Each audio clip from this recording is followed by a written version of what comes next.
चंदा किसको कहते हैं? चंदा पहले डिस्क्राइब करें ना, चंदा किसको कहते हैं? जो फंडिंग होती है ना, जो इदारे को चलाने के लिए जो लोगों से लिए जाते हैं। किसके लिए? अल्लाह के काम करने के लिए, फी सबिलिल्लाह, अल्लाह के काम करने के लिए जो फंड होता है उसको आप चंदा कहते हैं। जो बच्चा अपना घर चलाने के लिए भी मुहताज है, किसी से पैसे मांग रहा है, मैंने यही बात मैं कर रहा हूँ कि आपने एक बच्चे को 8 साल फारिग किया, उसको तालीम दी, बुखारी पढ़ाई, सात पढ़ाई, सही मुस्लिम पढ़ाई, कुरान पढ़ाया, पूरा उसके सीने के अंदर ये मुकद्दस तरीन चीज़ें उसके सीने में आ गई। उसके सीने के अंदर नबी करीम सल्लल्लाहु अलैहि वसल्लम का फरमान भी था और अल्लाह ताला का अहकामात भी थे, सारा कुरान की सूरत के अंदर उसके सीने में महफूज हो गया।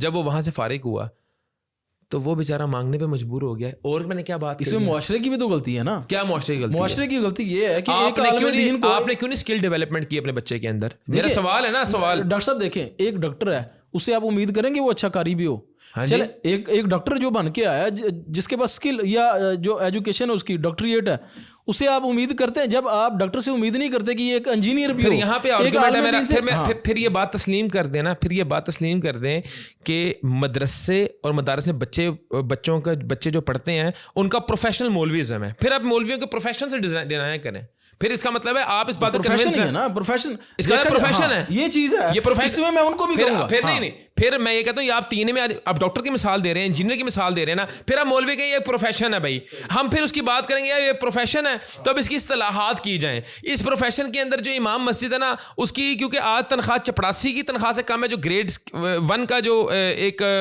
मुलाजिम होता है 12,000 15,000 उसकी तनख्वाह होती है, इमाम मस्जिद उससे भी कम। फिर हम उसकी बात कर लेते हैं। लेकिन आप ये बात करते हैं कि मौलवी खुद मुख्तार है, आप इसका क्लेम करते हैं कि ये इतनी अजीम तालीम है। क्लेम ये क्या करते हैं, ये तो मैं ये समझता हूँ ये हमने तजर्बा कर लिया ना, दीन के सबसे बड़े बेनिफिशियरी तो हम खुद हैं कि ये इतनी अजीम तालीम है जिसको आपने प्रैक्टिकल लाइफ के अंदर इंप्लीमेंट करके दुनिया और आखिरत में जो है वो कामयाबी हासिल करनी है। ठीक है, हम जब दुआ मांगते हैं रब्बना आतिना फिर दुनिया हसना व फिल आखिरत हसना, पहले दुनिया मांगी फिर आखिरत मांगी, वकीना अज़ाबन नार। मतलब आप फिर ये बात आप दुनिया का रद्द कर दें। फिर मौलवी, अगर मौलवीज़म प्रोफेशन है, फिर तो मेरी बात आपने इंडोर्स कर दी ना कि इनका माइंडसेट ऐसा है कि अगर आप दुनिया का कोई उमूर सर अंजाम देंगे तो आप कुफर करेंगे। फिर आप तो मेरे स्टेटमेंट के साथ मुत्तफिक हो गए। अच्छा, इसके ऊपर आप मेरे स्टेटमेंट के साथ मुत्तफिक हो गए ना।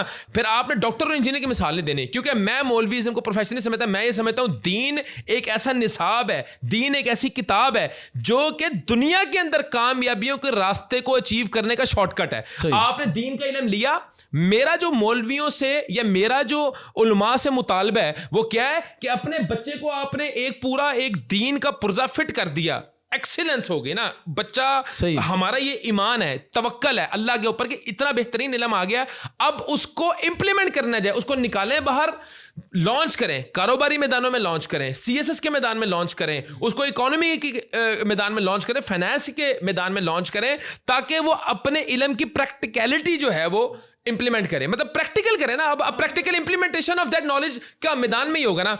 आपने बात खत्म कर दी क्या कि भाई मौलवी से प्रोफेशन खत्म बात है, इसका मतलब है दुनिया के लिए वो इल्म ही नहीं है। आपने तो सरासर ये आपसे मुराद है कि जिन लोगों का ये तस्वीर आपने डिनाई कर दिया ना, डिनाई कर दिया कि इस इल्म का दुनिया में कोई काम नहीं, जबकि हम ये बात करते हैं कि ये इल्म दुनिया की तमाम तर कामयाबियों को समेटने का शॉर्टकट है। यही मेरा आर्गुमेंट है।